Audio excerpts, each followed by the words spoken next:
Hey preppies, Mr. Fantastic Ford here with chapter 14 of our book, Joey Pigza Swallows the Key. Chapter 14 is titled The Patch. First word on three? One, two, three. Uh, a week later, Mom and I, in special ed, were sitting in his office with the doctor. The results are very promising, the doctor said, and he smiled. They don't tell us anything, except that Joey's head is filled with lots of good brains. I felt so happy I spoke out of turn. Told you so, I said to Mom. She held a finger up over her puckered lips and gave me a serious look. The doctor just kept right on going. Your problems are not neurologically severe. So it seems the next step is finding the right medication and the right dosage. Presently, I would like to try a transdermal patch. It's like a big round band-aid. When he said band-aid, my ears perked up. That stays on for a day at a time and gives you a steady stream of medication through the skin so that you can avoid the highs and lows you now experience with pills. The goal is to give you a fighting chance to maintain a normal attention span. Once you can do that, then other behavior therapies and positive family conditions can make a significant difference.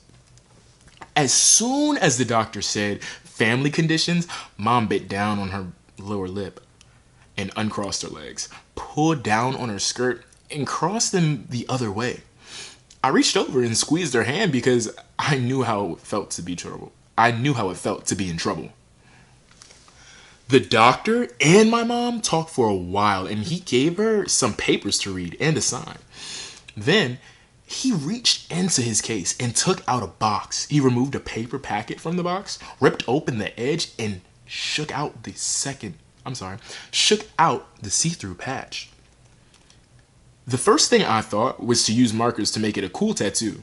Joey, he said, take your shirt off. I stood up and pulled my t-shirt up and over my belly. And before I had it over my head, I heard my mom gasp. I had taken all the band-aids I still had and made the face of a dog on my stomach.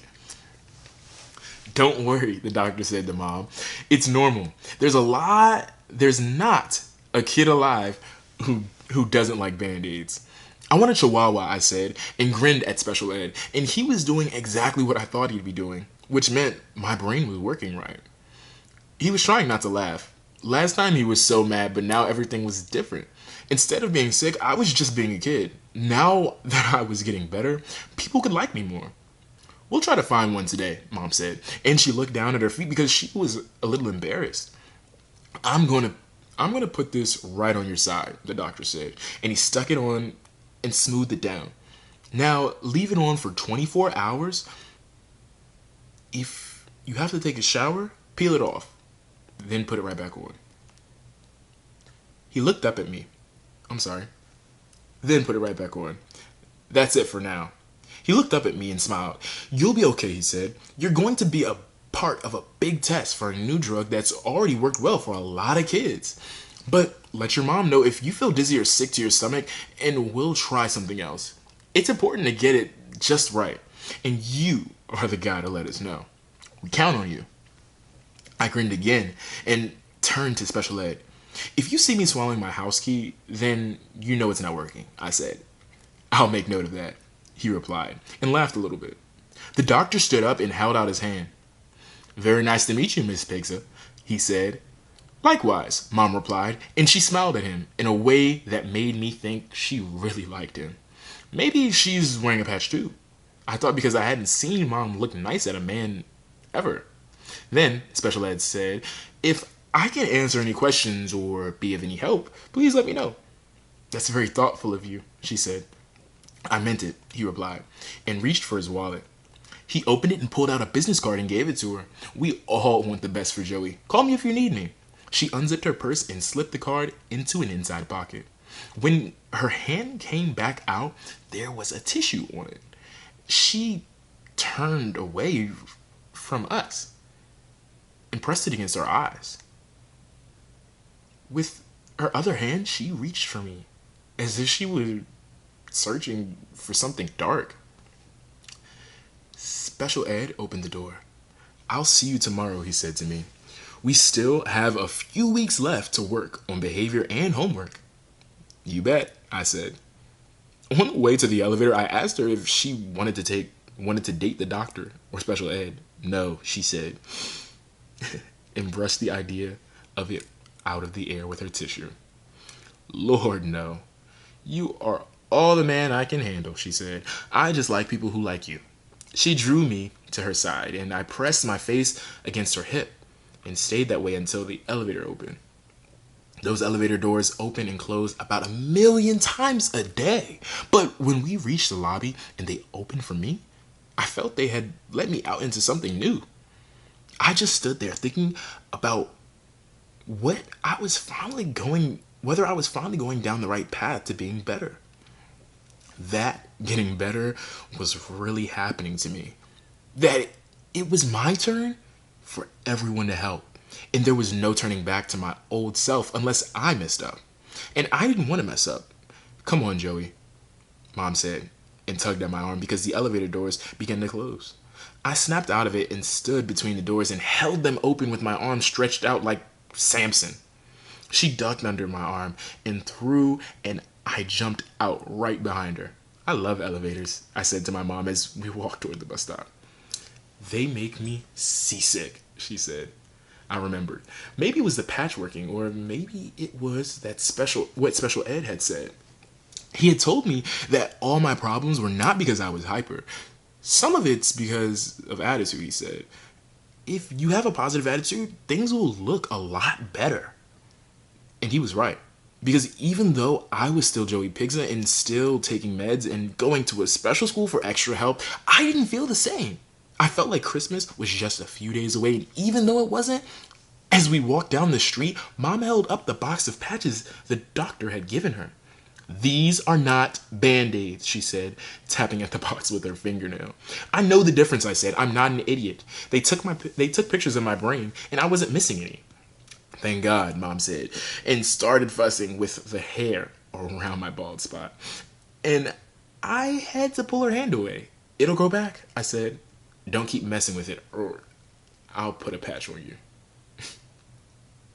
"Well, don't pull out your hair, and I won't have to mess with it," she said. From there, we took the bus to a pet store, and I had a huge grin on my face because I was right about my Christmas comes early feeling. I was smiling up until the moment I found out they didn't have a Chihuahua and were not likely to get one. Ever. The pet lady looked at me like I was the only person on the planet who thought a Chihuahua was not a rat. They are very nervous," she explained, "and they make a yapping noise all day long." "That's exactly why I want it," I replied. She groaned, then suggested I buy a Rottweiler or a Pit Bull or some huge dog that looked like the wolf that ate the grandma in the Little Red Riding Hood. I only considered the wolf for a moment because I thought if grandma ever returned, he could swallow her whole. "That's only a story," the pet lady said, when I asked if a grandma could be swallowed by a wolf dog. "Be nice," Mom whispered to me when the salesperson turned to answer a question from someone else. "Grandma took care of you when I couldn't." I knew that having grandma swallowed alive wasn't a nice thought, and I was trying to be nice like Special Ed and Mom and everyone told me to be.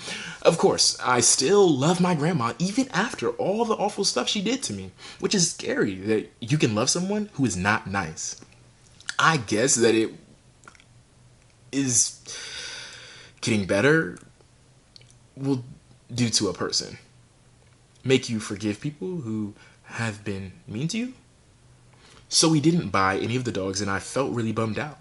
But every day while I was still at the downtown Special Ed, we kept checking in the Thrifty Nickel free newspaper, and finally there was an ad for a half Chihuahua and half Dachshund. We called the number, and a man brought him over to our house in a shoebox, and he was perfect.